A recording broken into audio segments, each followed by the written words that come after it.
Hello বন্ধুরা, good morning. Welcome back to my channel entertainment and cooking. কেমন আছো তোমরা? আশা করছি ভালো আছো, আর আমিও বেশ ভালো আছি। আর আমি আজকে তোমাদের সাথে নতুন একটা রেসিপি নিয়ে আবারও হাজির হয়ে গেছি। পুরো ভিডিওটা স্কিপ না করে দেখবে, আশা করছি ভীষণ ভালো লাগবে। তো আমি আজকে তোমাদের সাথে যে রেসিপিটা শেয়ার করব সেটি হলো কুমড়ো ফুলের বড়া। তো চলো কুমড়ো গাছের কাছে যাওয়া যাক। তো এই যে দেখছো, এটা আমাদের বাড়ির পিছনে কুমড়ো গাছ। আর এই কুমড়ো গাছে সকালবেলায় প্রচুর ফুল ফোটে। আর যেহেতু বৃষ্টি হয়েছে না, সেহেতু কুমড়ো গাছে আরও না বেশি করে ফুল ফুটছে।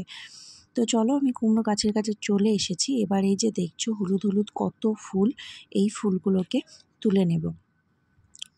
ভীষণ টেস্টি একটা রেসিপি আজকে তোমাদের সাথে শেয়ার করতে চলেছি, এবং তারই সাথে খুবই সিম্পল একটা রেসিপি, এমন কোনো ঝামেলার ব্যাপার নেই। তো চলো, প্রথমে আমি কুমড়ো গাছ থেকে কুমড়ো ফুলগুলো তুলে নিই। তো এই যে দেখছো ফুলগুলো কি সুন্দর না, দারুণভাবে সকালবেলাতে ফুটেছে। তো আমি এসে দেখলাম অনেকগুলো ফুল ফুটেছে, তাই ভাবলাম চলো আজকে কুমড়োর ফুলের বড়া তৈরি হবে আর তোমাদের সাথে শেয়ারও করব। তো চলো কুমড়ো ফুলগুলোকে এবার একটা একটা করে সবগুলো তুলে নিই। রাস্তার ধারেই কুমড়ো ফুলের গাছটা আছে, আর এখন প্রায় 6টা, 6:30 সকালবেলা এরকম বাজে। তো চলো, এই যে দেখছো জল পড়েছে, সামান্য একটু বৃষ্টি হয়েছে। তো কুমড়ো ফুলগুলো দেখছো আস্তে আস্তে করে তুলে নিই গাছ থেকে।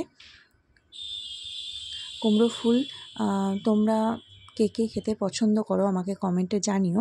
তো চলো, কুমড়ো ফুলগুলো তো তুলে রেখে এসেছি, এবার কিসে রাখবো সেটা আমি ভুলে গেছি নিয়ে যেতে। তো তার জন্য আবার ফিরে এসেছি এটা ঝাঁঝুরি নিতে, আর সেই ঝাঁঝুরিটাতে এই ফুলগুলো এবার একে একে তুলে নেব। দেখতে পাচ্ছ কত ফুল ফুটেছে, অনেক ফুল ফুটেছে। আর এই ফুল সবগুলো আমি আজকে কুমড়ো ফুলের বড়া বা পকোড়া যাই বলো না কেন সেগুলো করব। তো চলো ফুলগুলোকে প্রথমে ঝাঁঝুরিতে নিয়ে যাওয়া যাক। তোমরা কে কে কুমড়ো ফুল খেতে পছন্দ করো তারা আমাকে কমেন্টে জানিও। আর ভিডিওটি ভালো লাগলে অবশ্যই লাইক, শেয়ার এবং সাবস্ক্রাইব করে দিও। যারা আমার চ্যানেলে নতুন আছো তারা প্লিজ সাবস্ক্রাইব করে নিও, আর যারা আমার চ্যানেলে পুরনো আছো তারা পুরো ভিডিওটা দেখে অবশ্যই একটা লাইক দিয়ে দিও, আর বেশি বেশি করে শেয়ার করে দিও। তো এই যে দেখছো অর্ধেক আমি ফুল কাটা হয়ে গেছে, আর অর্ধেকগুলো আছে। তো চলো এই ফুলগুলোকে এবার কিভাবে কাটতে হবে বা বাছতে হবে আমি সেটা তোমাদের সাথে শেয়ার করি। তো এই যে দেখছো কুমড়ো ফুলের পিছন দিকগুলো মানে ফুটো হয়ে গেছে। তো কি করে হয়েছে সেটা আমি তোমাদেরকে দেখাই। তো এই যে দেখো একটা কুমড়ো ফুল নিয়েছি। এবার এই যে দেখছো ছোট ছোট একদম ডাঁটের মতো আছে না, এই কাঠির মতো, এগুলোকে একটা একটা করে আস্তে আস্তে এভাবে বেছে ফেলতে হবে। তো এই যে ব্যাস বাছা হয়ে গেল। এবার এই গোড়াটার দিকে সামান্য করে যতটুকু এই গোড়া আছে ততটুকু এভাবে গোল করে এটাকে না আস্তে আস্তে কাটতে হবে। কাটার পরে এবার এর ভিতরে একটা এই যে দেখছো ইয়েলো কালারের একটা কাঠির মতো থাকে, এটাকে বের করে ফেলে দিতে হবে। তারপরে এই যে কুমড়ো ফুলের এই যে ডগগুলো দেখছো একটু একটু করে ছুঁচের মতো আছে না, এটাকে এবার এক জায়গায় জড়ো করে এই ডগটাকে কেটে ফেলতে হবে। তো ব্যাস এভাবেই কুমড়োর সমস্ত ফুলগুলো বেছে নিতে হবে। এবার ডগটা তোমরা কাটো বা না কাটো, কিন্তু ভিতরের এই যে কাঠির মতো লম্বা করে আছে সেটাকে অবশ্যই ফেলতে হবে।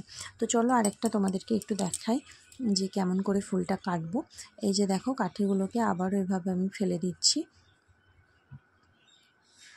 ফেলে দেওয়ার পরে এবার এটাকে গোল করে আস্তে আস্তে কেটে নেব। কেটে নেওয়ার পরে এবার ভিতর থেকে এই যে কাঠিটা আছে সেটাকে এবার আস্তে করে আমি বের করে দেবো। ব্যাস, আর এই ডগগুলোকে আবার আমি কেটে নেব। তোমরা চাইলে কাটতেও পারো, নাও পারো, এটাতে কোনো প্রবলেম নেই। তো আমি তো কেটেই নিচ্ছি। তো কাটলে কি সুন্দর লাগে দেখতে, এই আর কি। তো চলো এভাবে সমস্ত ফুলগুলো কাটা হচ্ছে। তারপরে দেখো কাটতে কাটতে আমার মা চলে এসেছে। তো মা বললো চ আমি কেটে দিই। তো এই যে দেখো মা কীভাবে কাটছে একইভাবে। এখানে অনেক সবজির খোসা দেখতে পাচ্ছ, যেহেতু রান্নার জন্য অনেক সবজি মানে কাটা হয়েছে তাই খোসাগুলো এখানে আছে, কেউ কিছু মনে করো না। তো এই যে দেখো মা প্রথমে গোড়াটা কেটে তারপরে এগুলোকে ফেলে দিচ্ছে, আর এই যে ডগটাকে এভাবে কেটে এটাকে সমান করে নিচ্ছে। তোমরা চাইলে এভাবেও কাটতে পারো, কোনো অসুবিধা নেই। আমি যেভাবে দেখালাম সেভাবেও কাটতে পারো। আর এখানে দেখো, এখানে বেসন নেওয়া হয়েছে। আর এখানে ভিডিওটা আমার শ্যুট করতে মানে মিস হয়ে গেছে, যেহেতু এই বেসনের মধ্যে দেওয়া হয়েছে সামান্য পরিমাণে চাল গুঁড়ি, আর দেওয়া হয়েছে পরিমাণ মতো নুন আর পরিমাণ মতো হলুদ। আর এখানে এখন কাটা হচ্ছে লঙ্কা। ব্যাস সবগুলোকে একসাথে মিশিয়ে এটাকে জল দিয়ে আস্তে আস্তে করে ফেটানো হবে। তো এই যে দেখো, অল্প অল্প করে জল দিয়ে এটাকে আস্তে আস্তে করে ফেটাচ্ছি। হুপ করে একবারে জল দেবে না, তাহলে জলের পরিমাণটা হয়তো বুঝতে পারবে না। আর খুব পাতলা করলে হবে না বেসনের ব্যাটারটা, সামান্য পরিমাণে একটু শক্ত, সামান্য একটা থিকনেসটা ঠিকঠাক আনতে হবে। তো এই যে দেখো, ভালো করে এটাকে ফেটানো হচ্ছে এখন অল্প অল্প করে জল দিয়ে। আর বেসনের পরিমাণটা অবশ্যই তোমাদের ফুলের পরিমাণ কতটা আছে সেই অনুযায়ী বুঝে সুঝে দেবে।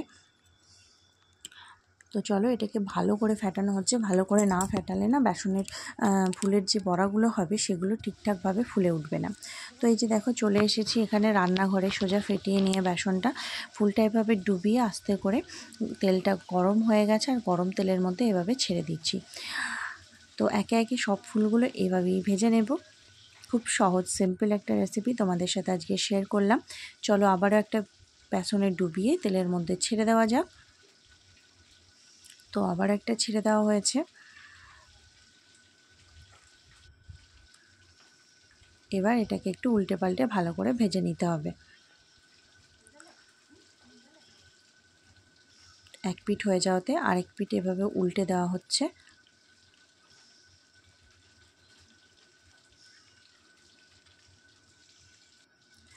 তো এই যে দেখো, পরে আরেকটা দেওয়া হয়েছিল। তো বেসনের এই যে কুমড়ো ফুলের বড়া বেসন দিয়ে, খুব সিম্পল, সহজ এবং ভীষণ টেস্টি একটা রেসিপি। অবশ্যই তোমরা বাড়িতে ট্রাই করো আর আমাকে কমেন্টে জানিও কেমন হয়েছে। আশা করছি তোমাদের ভীষণ ভালো লাগবে। আর পুরো ভিডিওটা অবশ্যই দেখবে, দেখে লাইক করে দিও একটা, আর বেশি বেশি করে শেয়ার করে দিও। যারা আমার চ্যানেলে পুরনো আছো তারা প্লিজ সাবস্ক্রাইব করে নিও, যাতে নতুন নতুন রেসিপি সবার আগে তোমাদের কাছে পৌঁছে যায়। আর যারা আমার চ্যানেলে পুরনো বন্ধু আছো তারা প্লিজ পুরো ভিডিওটা দেখে একটা লাইক করে দিও, আর বেশি বেশি করে শেয়ার করে দিও। তো চলো, এভাবে এবার বেসনের কুমড়ো ফুলের পকোড়া বা বড়া যাই বলো না কেন ভাজা হয়ে গেছে। এবার এটাকে আস্তে আস্তে করে আমি একটা জায়গায় তুলে নিচ্ছি। দেখতে যেমন লাগছে, খেতেও ততটাই টেস্টি। অবশ্যই তোমরা বাড়িতে ট্রাই করে আমাকে কমেন্টে জানিও কেমন হয়েছে। তো চলো, আজকের মতো টাটা। ফিরে আসবো নতুন আবার একটা রেসিপি নিয়ে।